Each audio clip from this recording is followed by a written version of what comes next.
Sa mga Team Gray at Team White dyan, ang lakas maka-aesthetic nitong nabili ko dito sa TikTok.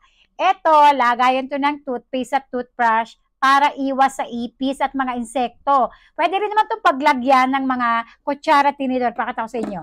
Ito, naro-rotate to 360. Ayan, oh, pabalik-balik. Diba? Tago, pagkatas may lagay yung toothbrush, gamitin, lagay mo dyan, and wala, ang ganda, di ba?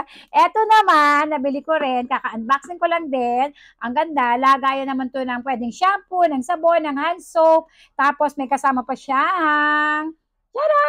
Ito yung susi niya.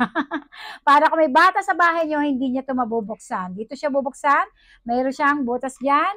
Iikot mo lang tong ating susi at makikita mo maglalak, unlock na siya, and kapag binuksan mo, ayan, dito ilalagay ang ating mga shampoo, sabon, toothpaste, hindi pwede toothpaste, guys, hindi pwede, hand soap, ganon, and ipepress mo to para lumabas dito, yung ating shampoo kasi ilalagay ko, shampoo talaga, and pwede rin mga downy kung gusto mo, di ba? Para ipepress mo na lang, ipepress.